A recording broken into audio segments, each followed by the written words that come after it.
How to Listen to Music by Henry Edward Kraybill. Chapter 2. Recognition of Musical Elements. Music is dual in its nature. It is material as well as spiritual. Its material side we apprehend through the sense of hearing, and comprehend through the intellect. Its spiritual side reaches us through the fancy, or imagination, so it be music of the highest class, and the emotional part of us. If the scope and capacity of the art and the evolutionary processes which its history discloses, a record of which is preserved in its nomenclature, are to be understood, it is essential that this duality be kept in view.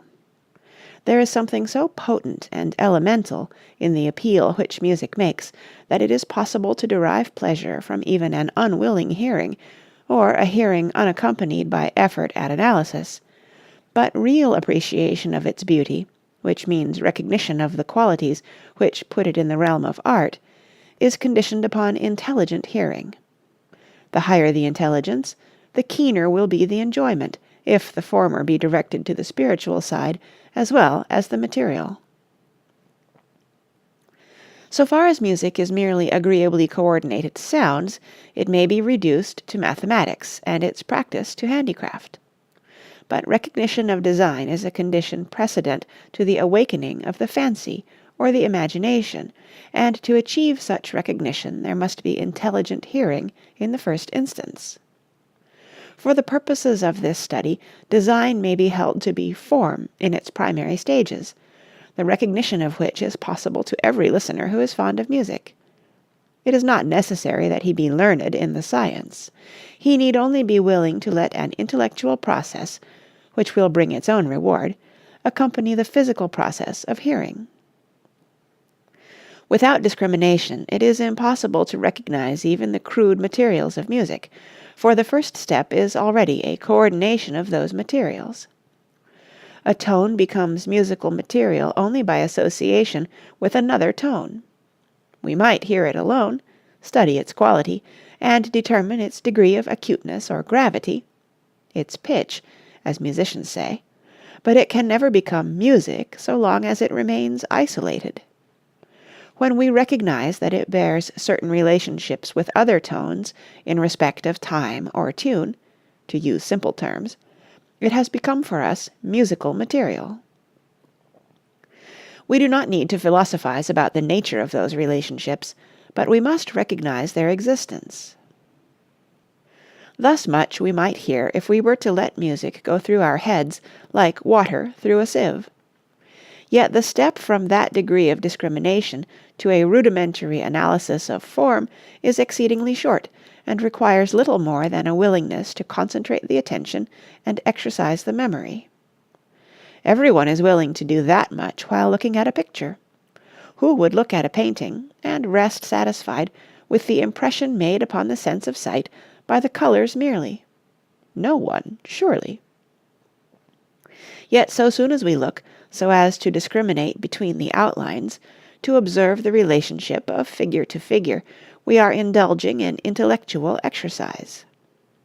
If this be a condition precedent to the enjoyment of a picture, and it plainly is, how much more so is it in the case of music, which is intangible and evanescent, which cannot pause a moment for our contemplation without ceasing to be.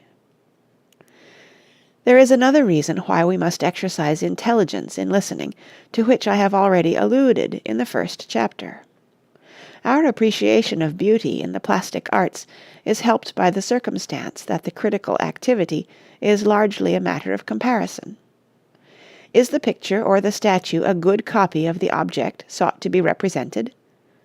Such comparison fails us utterly in music, which copies nothing that is tangibly present in the external world. It is then necessary to associate the intellect with sense perception in listening to music. How far is it essential that the intellectual process shall go?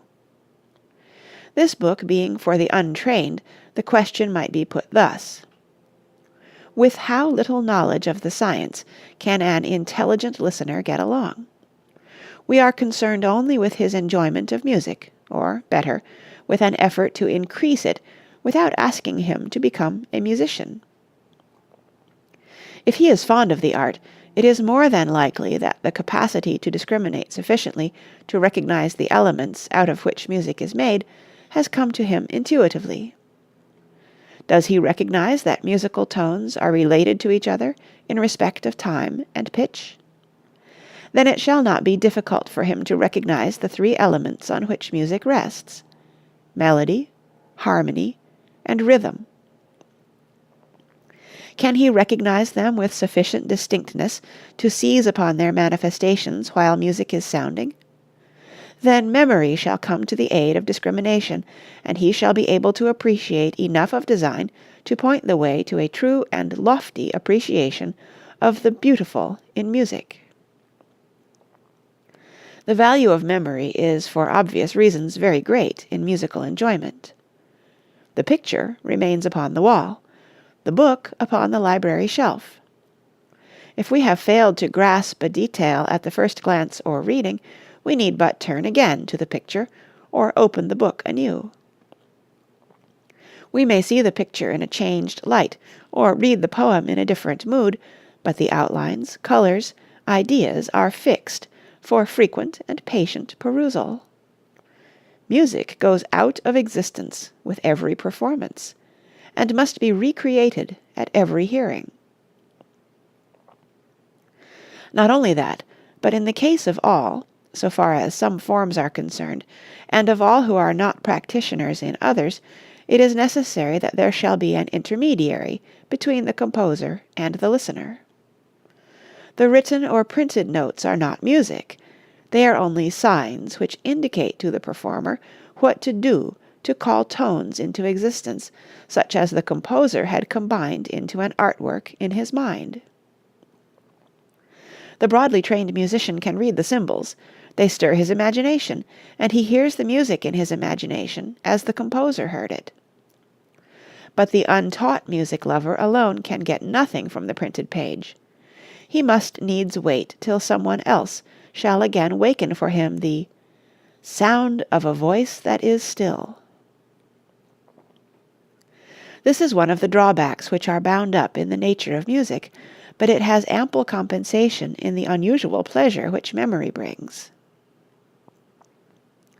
In the case of the best music, familiarity breeds ever-growing admiration. New compositions are slowly received; they make their way to popular appreciation only by repeated performances. The people like best the songs as well as the symphonies which they know. The quicker, therefore, that we are in recognizing the melodic, harmonic, and rhythmic contents of a new composition, and the more apt our memory in seizing upon them for the operation of the fancy, the greater shall be our pleasure. In simple phrase, melody is a well-ordered series of tones, heard successively. Harmony, a well-ordered series heard simultaneously. Rhythm, a symmetrical grouping of tonal time units, vitalized by accent. The lifeblood of music is melody, and a complete conception of the term embodies within itself the essence of both its companions. A succession of tones without harmonic regulation is not a perfect element in music. Neither is a succession of tones which have harmonic regulation, but are void of rhythm. The beauty and expressiveness, especially the emotionality, of a musical composition depend upon the harmonies which either accompany the melody in the form of chords, a group of melodic intervals sounded simultaneously, or are latent in the melody itself, harmonic intervals sounded successively.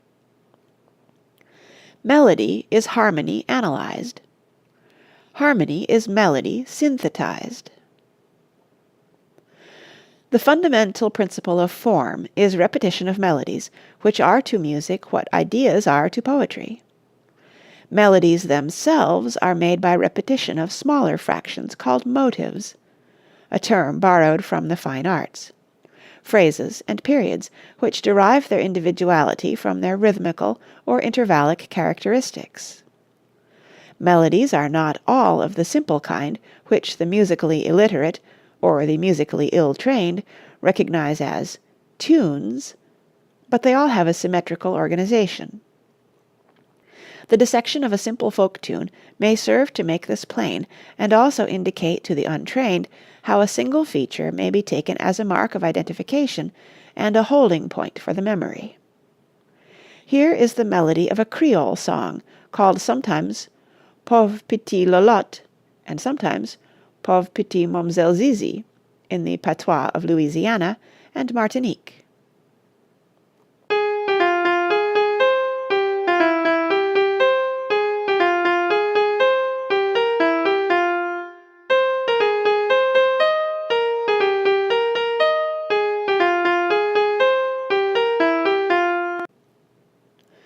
It will be as apparent to the eye of one who cannot read music as it will to his ear when he hears this melody played, that it is built up of two groups of notes only.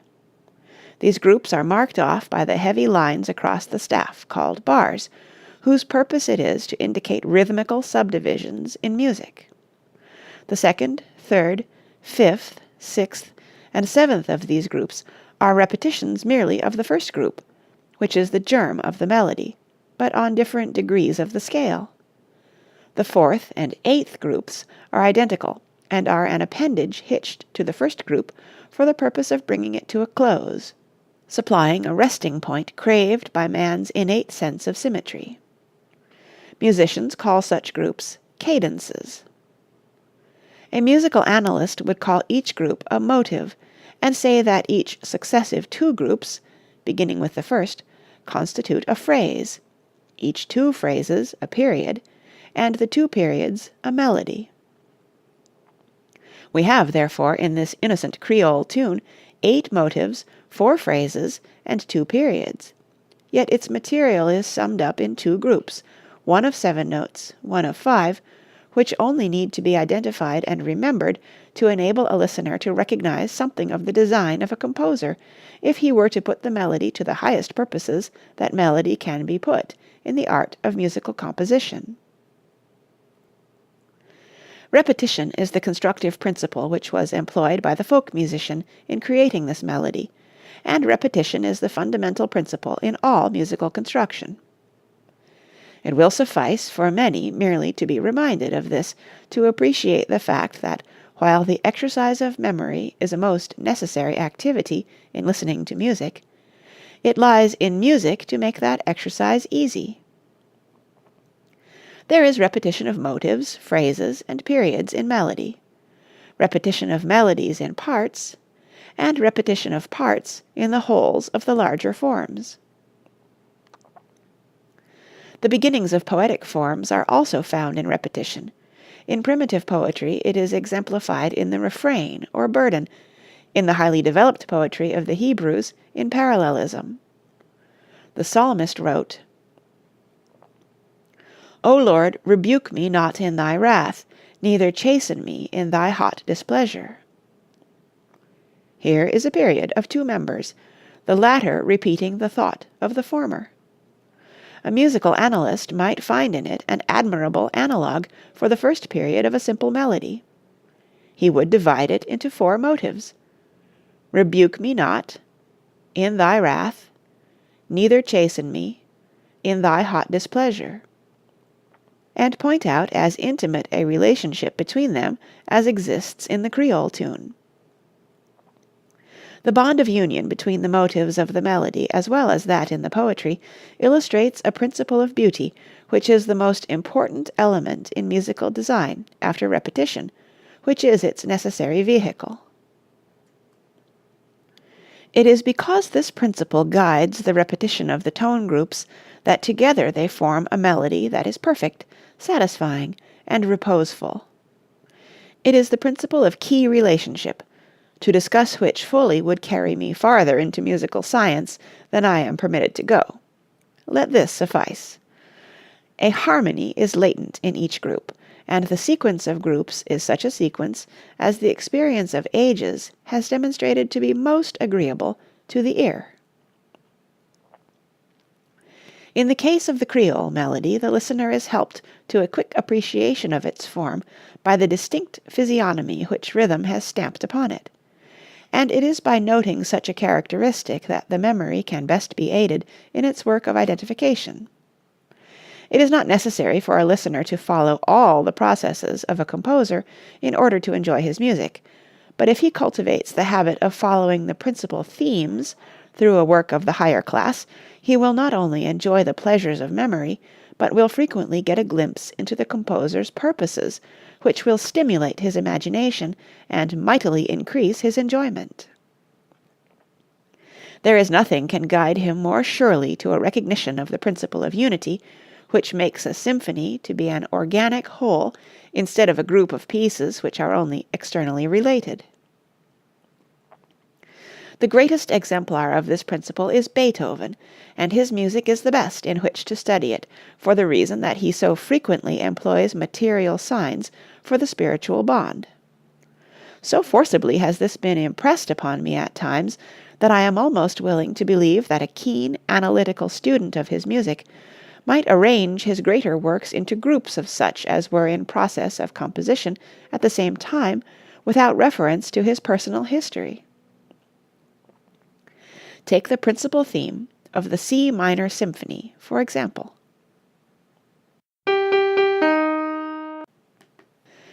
This simple but marvelously pregnant motive is not only the kernel of the first movement, it is the fundamental thought of the whole symphony. We hear its persistent beat in the scherzo as well.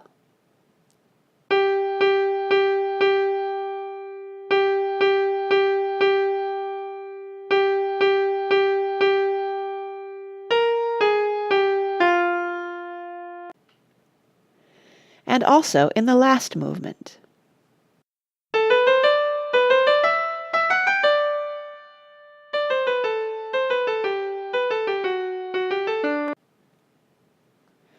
More than this, we find the motive haunting the first movement of the pianoforte sonata in F minor, opus 57, known as the Sonata Appassionata, now gloomily, almost morosely, proclamative in the bass, now interrogative in the treble.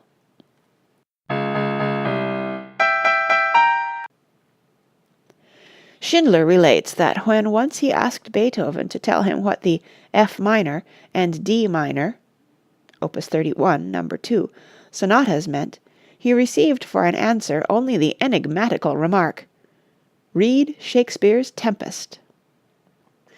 Many a student and commentator has since read The Tempest in the hope of finding a clue to the emotional contents which Beethoven believed to be in the two works, so singularly associated, only to find himself baffled. It is a fancy which rests perhaps too much on outward things, but still one full of suggestion, that had Beethoven said, "Hear my C minor symphony," he would have given a better starting point to the imagination of those who are seeking to know what the F minor sonata means. Most obviously it means music, but it means music that is an expression of one of those psychological struggles which Beethoven felt called upon more and more to delineate as he was more and more shut out from the companionship of the external world. Such struggles are in the truest sense of the word tempests. The motive, which, according to the story, Beethoven himself said indicates, in the symphony, the rappings of fate at the door of human existence, is common to two works which are also related in their spiritual contents.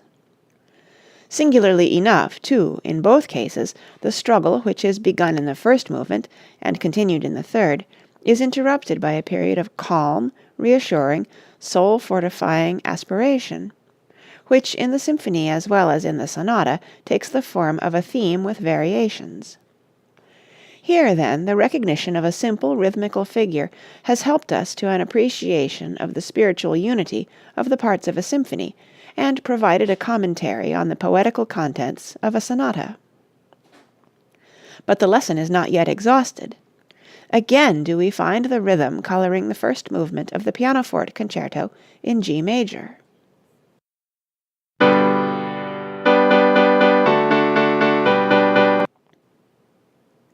Symphony, concerto, and sonata, as the sketchbooks of the masters show, were in process of creation at the same time.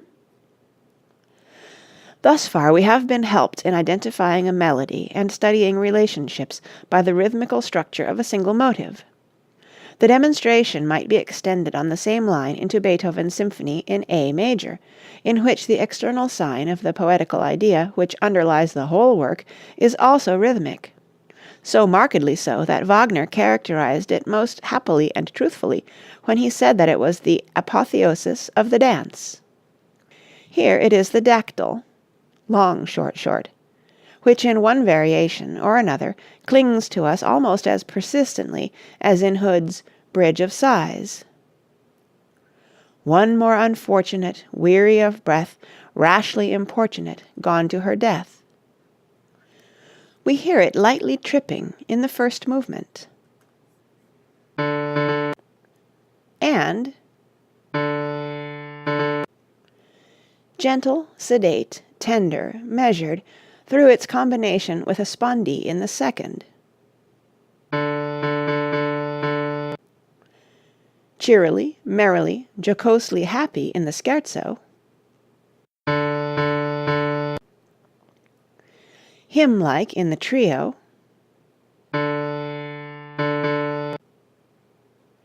And wildly bacchanalian when subjected to trochaic abbreviation in the finale. Intervallic characteristics may place the badge of relationship upon melodies as distinctly as rhythmic. There is no more perfect illustration of this than that afforded by Beethoven's Ninth Symphony. Speaking of the subject of its finale, Sir George Grove says, "And note, while listening to the simple tune itself before the variations begin, how very simple it is. The plain diatonic scale, not a single chromatic interval, and out of 56 notes, only 3 not consecutive." Earlier in the same work, while combating a statement by Lenz that the resemblance between the second subject of the first movement and the choral melody is a thematic reference of the most striking importance, vindicating the unity of the entire work and placing the whole in a perfectly new light, Sir George says, "It is, however, very remarkable that so many of the melodies in the symphony should consist of consecutive notes, and that in no less than 4 of them the notes should run up a portion of the scale and down again, apparently pointing to a consistent condition of Beethoven's mind throughout this work." Like Goethe, Beethoven secreted many a mystery in his masterpiece, but he did not juggle idly with tones or select the themes of his symphonies at haphazard.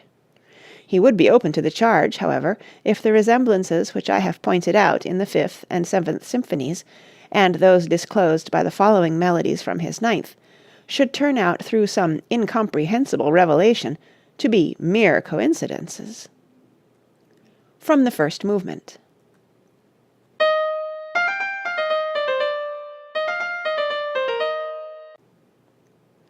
From the second.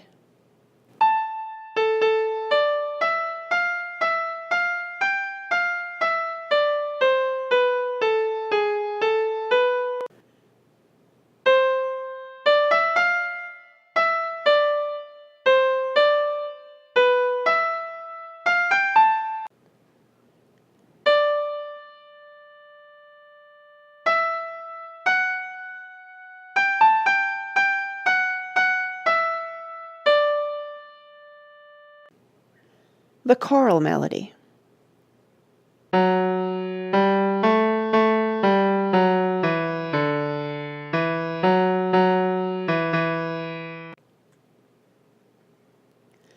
From a recognition of the beginnings of design, to which identification of the composer's thematic material and its simpler relationships will lead, to so much knowledge of form as will enable the reader to understand the later chapters in this book, is but a step.